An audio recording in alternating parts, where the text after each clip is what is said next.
So again on the veil. In Leviticus chapter 16, you have the Day of Atonement. And if you ever want to know what Christ's description on the cross is and what he did for us, a good place to learn that from is Leviticus chapter 16. And that is the Day of Atonement, took place once a year when the high priest went into the Holy of Holies, first to atone for his sin and for his family's sin, and then again for the sins of Israel. And I'm going to read those verses to you so you'll understand what it's saying. I'm not going to expand on them very much.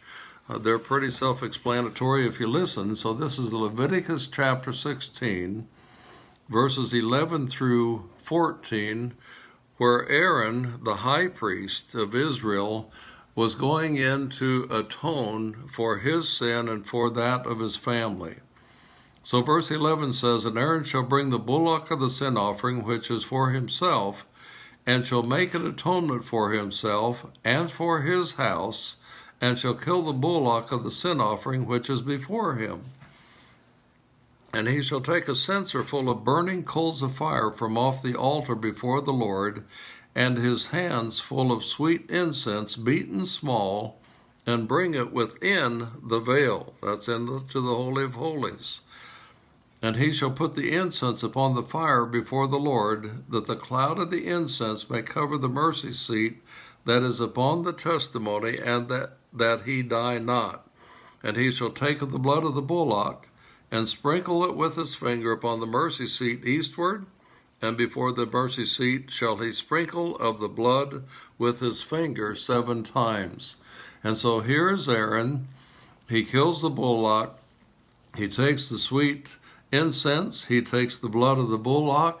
He goes into the Holy of Holies to atone for his sin and that of his family. Now, just an interesting sidelight is that when he went into the Holy of Holies for himself or for the Israelites, he had to wear bells on his feet, and he had to be tied to a rope that extended out beyond the Holy of Holies, so that if he did anything wrong, he would have died immediately.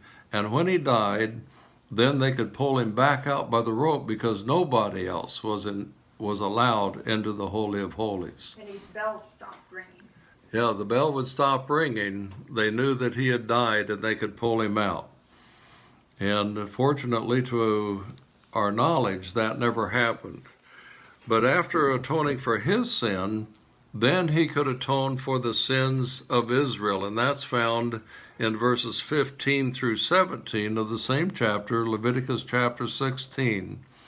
It says, "Then shall he kill the goat of the sin offering that is for the people, and bring his blood within the veil, and do with that blood as he did with the blood of the bullock, and sprinkle it upon the mercy seat and before the mercy seat.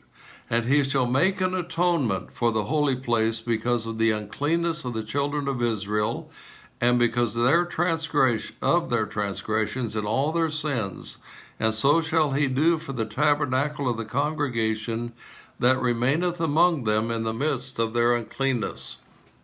And there shall no man in the tabernacle and there shall be no man in the tabernacle of the congregation when he goeth in to make an atonement for the holy place, until he come out and have made an atonement for himself and for his household and for all the congregation of Israel." And so that's the Day of Atonement, once a year, when Aaron, the high priest, went into the Holy of Holies, and only once a year. Nobody else could go in there at all.